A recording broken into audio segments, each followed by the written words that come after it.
제가 오늘 이제 말씀드릴 내용은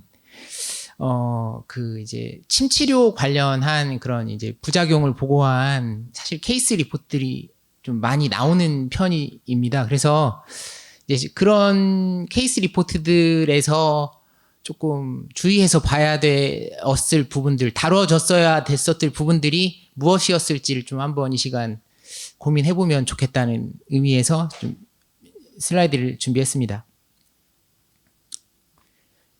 예. 한의사로서 저희가 임상에서 그 침 치료를 할 때 침은 상당히 안전한 그런 중재라고 저희들은 생각을 하고 있습니다.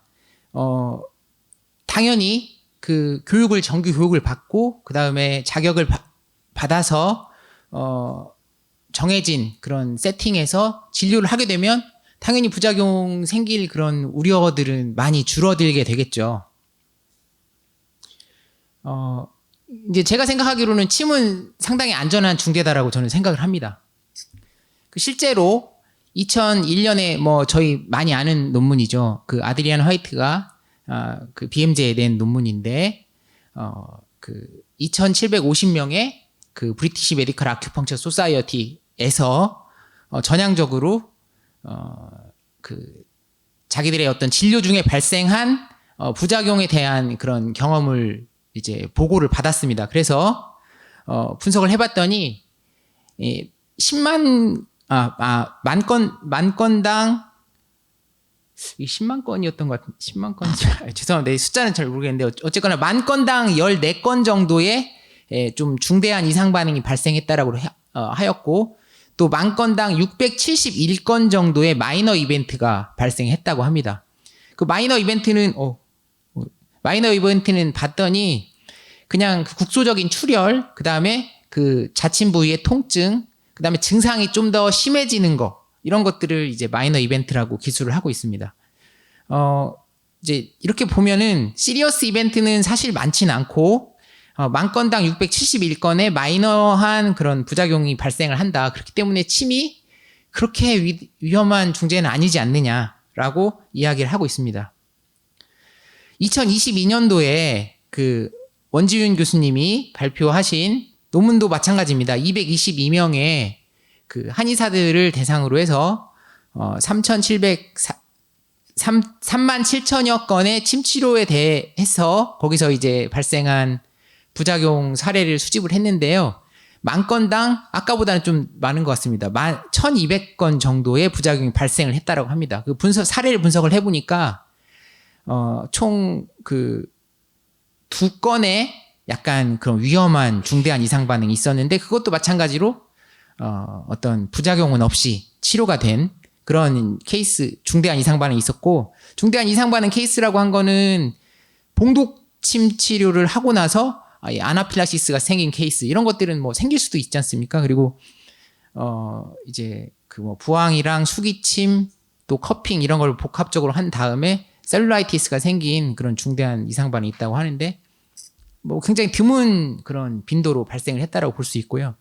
주된 이상 반응이라고 보고한 건 뭐냐면은 마찬가지로 약간 출혈이 생긴다든지 아니면 침 맞은 곳에 통증이 있다든지 멍이 든다든지 이런 것들이 사실은 주요한 그런 이상 반응이었다는 겁니다.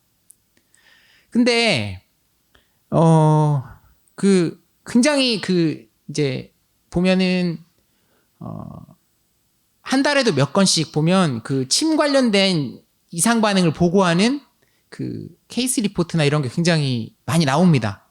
출간이 많이 되고 있고, 이런 것만 보고 오게 되면 침이 정말 좀 위험한 중재인가 이런 생각을 할 수가 있게 된다는 거죠. 그래서 이제 이거 최근에 이제 출간된 논문인데요. 저희가 이제 조사를 했어요. 그 케이스 리포트들이 부작용에 대해 침 관련된 부작용을 보고한 케이스 리포트들이 얼마나 적절하게 그 보고가 되고 있느냐, 그리고 어느 정도 양으로 보고가 되고 있느냐, 이런 것들을 조사를 했습니다. 이제 해봤더니 이게 이제 뭐냐면은 매해에 출간되는 그 침 관련된 어드버스 이벤트 케이스 리포트인데 거의 매해 12건 이상의 그런 부작용을 보고하는 논문들이 나오고 있는 거예요. 그렇다면은 아, 침이라고 하는 게 우리가 모르는 어떤 굉장히 위험한 그런 중재인 것인가 이런 생각이 들 수 있잖아요. 이게 이제 그 2023년 최근에 그 코리안 저널 오브 옵살몰로지에 실린 건데 제목이 뭐냐면은 페리오큘러 아큐펑처, 이 눈 주변에 침을 맞고 나서 발생한 중대한 이상 반응에 대해서 리뷰를 했습니다. 이분이 케이스 스터디들을 리뷰를 했어요. 그러니까 이분이 그러니까 뭐 경험한 사례가 아니라 케이스 리포트들을 리뷰를 한 거예요. 그 안구 주변에 발생한 부작용에 대해서. 그랬더니 1982년부터 2020년까지 14건의 케이스 리포트가 발생이 됐고 12개의 케이스는 그 페넌트레이팅 아이볼 인저리, 말만 들어도 되게 무시무시하죠. 눈알을 이렇게 침이 뚫었다는 겁니다. 그리고 메디알 팔페브랄 아테리 트라우마, 또 옵틱 아트로피, 그 다음에 블레파로스파즘 이런 식의 부작용이 생겼다라고 하는 그런 케이스들을 모아서 이제 한 거예요. 그랬더니 이제 여기 보시면 잘 보이실지 모르겠는데 이거는 이제 이분이 관찰한 사례가 아니고 케이스 리포트에 있는 사진을 가져온 건데 눈 주변에 팍팍하게 이렇게 침을 놨어요. 사실 우리가 임상에서 아무리 안구 주변에 침 치료를 한다고 하더라도 이렇게 치료하는 사례는 사실 잘 없을 것 같아요.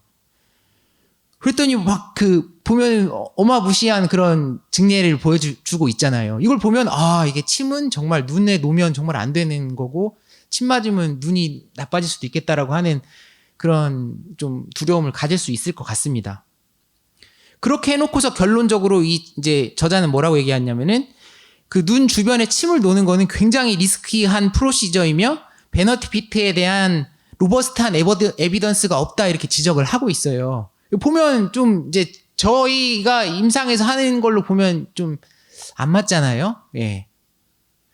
이제 요 옆에 있는 거는 그 이제 전에 최근에 이제 그 보니까 드라이 아이 안구 건조증으로 침 치료를 한 그 이제 메타 분석했는데 안구 건조증에 침 치료하면 좋아진다. 메타 분석에서도 효과가 있다라고 하고요. 그다음에 이제 이 글라우코마에 대한 침 치료 여기에서는 이제 스터디가 별로 많지 않아서 효과를 확정할 수는 없었다. 이제 이런 식의 결론을 냈지만은 최소한 이런 어떤 RCT들이나 이런 것들을 해보면은 어떤 심각한 이상 반응을 경험하는 케이스는 없거든요. 저도 드라이 아이에 대해서 그 임상 시험을 했는데 침으로 그냥 경미하게 멍든 정도 이런 정도지. 예를 들어 안구 주변을 맞았다고 해가지고 막 눈알이 뚫리는 그런 부작용들은 잘 경험하지 않는다는 거죠. 그렇다고 한다면은 이렇게 보고되는 케이스 리포트가 사실은 조금 문제가 있는 것이 아니냐 이런 생각을 하게 되었습니다. 그래서 좀 침과 관련된 부작용을 볼 때 우리가 조금 고민해야 될 사항들이 뭐가 있을까 이걸 정리를 해봤습니다. 일단은 침은 기본적으로 의료기기에 해당되는 거기 때문에 의료기기가 가지는 부작용의 성질을 갖습니다. 그래서 보통 의료기기의 그 부작용은 크게 두 가지 측면에서 확인을 하게 되는데 하나는 Device Related AE라고 해서 그 어떤 의료기기가 뭔가 고장이 있거나 뭔가 오작동을 일으키거나 기기의 부적합에 의해서 발생하는 그것 때문에 생긴 부작용을 Device Related AE라고 할 수 있고 그 다음에 기기는 정상인데 조작하는 사람이 뭔가 프로시저상에 뭔가 문제를 일으켜서 이제 부작용을 발생하는 게 프로시저 릴레이티드 AE라고 이제 볼 수 있습니다. 그런데 사실은 저희가 침을 쓰지만 이 디바이스 릴레이티드 AE, 프로시저 릴레이티드 AE 이거를 칼같이 딱 자르기는 사실 조금 어려운 경향도 사실은 존재하긴 합니다. 그렇지만 어쨌거나 이 두 가지 컨셉에서 접근을 하게 돼요. 일반적인 의료기기에 대해서는. 근데 이건 그 2011년에 나온 증례를 제가 하나 가져온 건데 여기 보시면 54세 여자 환자가 건강했는데 침 치료를 흉부랑 복부 부위에 받고 30분 이후에 이 지금 페리카디움이 발생을 했다는 겁니다. 호흡곤란이 발생을 해서 응급실에 왔다는 거예요. 그래서 이제 의사가 그 사람한테 어떻게 침을 맞았냐라고 물어봤더니 이 지금 그 자이포이드 프로세스 보더 주변하고 그 다음에 에피가스틱 에리어에 침을 맞았고 그 다음에 이제 자격이 없는 사람한테 무자격 시술자한테 침을 받았다라고 얘기를 들은 거죠. 그래서 그러면 이 사람은 이건 침 때문에 이게 부작용이 발생을 했구나 해서 이제 이렇게 이제 낸 거예요. 그 케이스를. 근데 사실 이제 이 케이스를 조금 뭐 시간이 있으면 좀 이렇게 분석을 한번 쭉 해보면 좋겠지만 그냥 제가 봤을 때 문제점이라고 보여지는 거는 일단 침 치료에 대한 기술이 좀 모호해요. 그러니까 한의사들이 하는 어떤 경혈이라든지 그 뭐 예를 들어 침의 깊이, 방향 뭐 이런 다양한 어떤 침 관련된 요소들이 좀 기술이 충분하게 안 돼 있습니다. 그리고 두 번째로는 이제 사실 우리가 이 흉부에 침을 놓을 때 갈비뼈 사이에 침을 놓는 사람은 없을 거잖아요, 당연히. 그리고 이 스터눔 흉골 위쪽으로 해서 사선으로 보통 침을 놓을 거예요. 근데 어쨌거나 이 흉부에 놓을 때는 상당히 저희도 좀 조심해서 침을 놓는데 간혹 그 해부학적으로 스터눔에 포라멘이 있는 사람들이 있다라고 합니다. 그러면 스터눔 포라멘이 이 사람이 있다라고 하면은 정상적인 어떤 침 치료를 받았다고 하더라도 사실은 이게 부작용도 발생할 수가 있잖아요. 그러니까 디바이스 팩터랑 프로시저 팩터 이거 외에 환자가 가진 어떤 그런 뭔가 제3의 요인은 있을 수 요인도 침에 관련된 부작용을 좀 고려해야 되지 않는가라고 하는 부분들이 좀 생각이 되는 거죠. 그래서 이제 이거를 이제 레터를 썼더니 거기에서 답변으로 뭐라고 했냐면 이 환자 나중에 확인해 보니까 그 CT XR 이미지에서 스터널 포라멘이 있었다라고 답변을 해줬거든요. 그 다음에 또 하나 문제가 뭐냐면 케이스 리포트는 주로 이 케이스를 경험한 의사들이 씁니다. 그러다 보니까 의사가 한의학에 대한 지식이 많이 없잖아요. 그러니까 여기서 CV13, CV14를 ST14로 그러니까 ST14로 잘못 기술을 했어요. 그러니까 뭔가 이제 오류인 거죠. 정확히 잘 모르는데 쓰다 보니까 이제 오류를 내는 겁니다.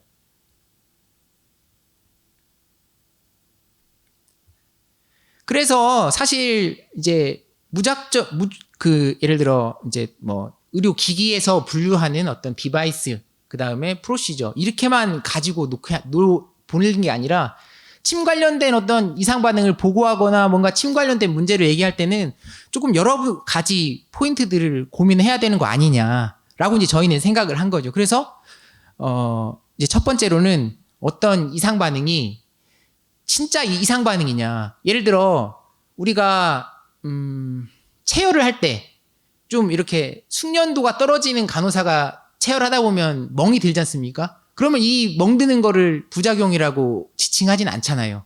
그냥 그거는 프로시저에 수반되는 그냥 하나의 그냥 몸에서 일어나는 변화 이런 정도로 받아들이지 이거를 부작용으로 인식하진 않아요. 근데 한의사들 뭐 서베이 한 것도 보면은 그냥 마이너 블리딩 그러니까 멍 같은 거 생긴 것도 우리는 약간 부작용이라고 생각을 하는데 사실 그거는 어떻게 보면 시술에 따라오는 정상적인 거라고 좀 봐야 되지 않는가.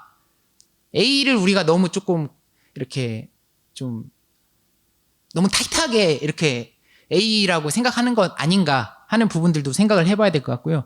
그 다음에 이제 두 번째로는 환자 요인 때문에 발생할 수 있는 그런 것들이 많다는 거죠. 특히 경혈 같은 것들은 사람마다 다르고 뭐 사람마다 혈관의 모양이나 이런 것도 다르고 여러 가지 그 환자의 요인에 의해 생길 수 있는 요인들이 많잖아요. 그러니까 해당 질환이나 해당 어떤 A가 환자 쪽에 조금 더 가까운 문제로 발생한 건 아닌가 이런 요인도 조금 고민을 해야 될 것 같고요.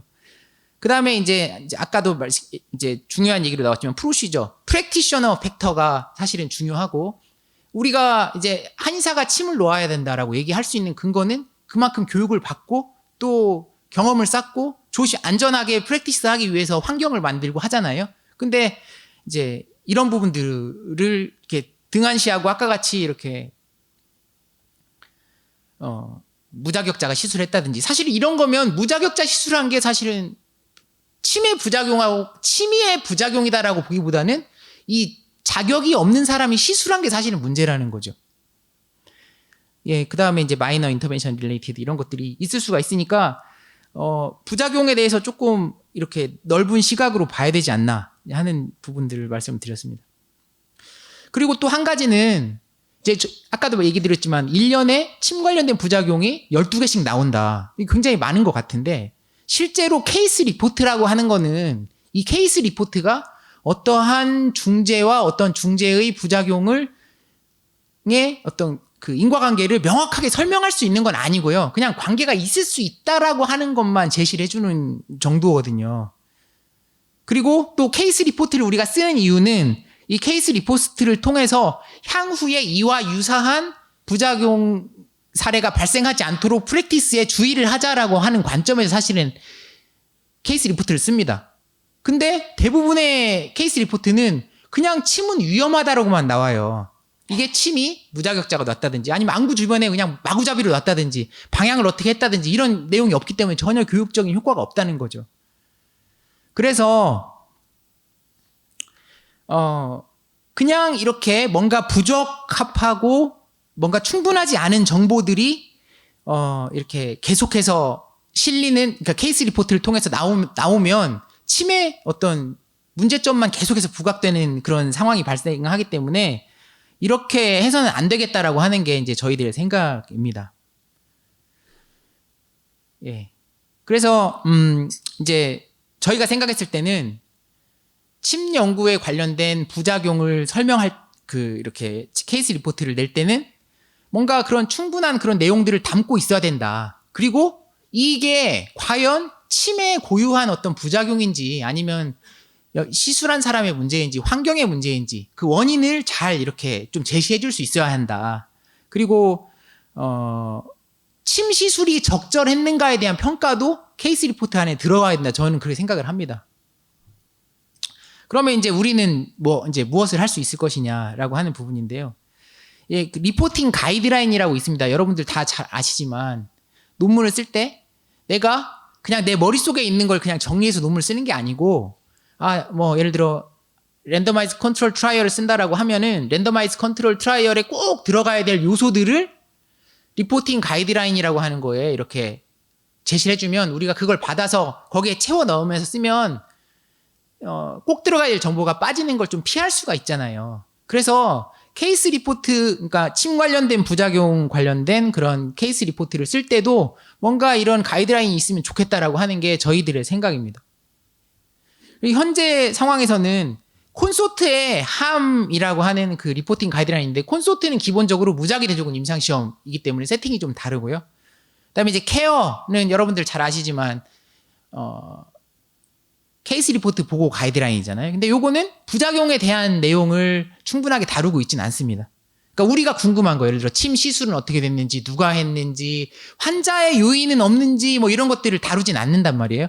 그리고 스트릭타라고 하는 거는 침 치료의 어떤 침 치료와 관련된 임상 시험의 리포팅 가이드라인인데 여기도 마찬가지로 부작용 관련된 내용은 조금 부족하다라고 저희가 판단을 합니다. 그래서 이제 사실은 어떻게 보면 이런 게 좀 그 출판하는 문화인 것 같은데 이제 제가 최근에 발표한 그 헤일리온 논문에 보면은 케이스 리포트 침 관련된 그 케이스 리포트 부작용의 케이스 리포트를 가장 많이 지금까지 2010년부터 현재까지 가장 많이 출간한 나라가 어딜까요? 예? 그렇다니까요. 한국입니다. 좀 그렇잖아요. 물론 한국, 중국이 침을 가장 많이 쓰는 지역이긴 하지만 한국에서 침 부작용이 너무 많다는 게 사실은 좀 이상하잖아요. 한국은 대부분이 자격을 가진 한의사들이 침 치료를 하는데도 불구하고 그래서 저희 생각으로 뭔가 침 관련된 케이스 리포트의 부작용을 보고하는 그런 가이드라인이 리포팅 가이드라인이 있어야 된다라고 생각을 하고 저희가 조금 만들려고 지금 준비를 하고 있습니다. 예, 경청해 주셔서 감사합니다.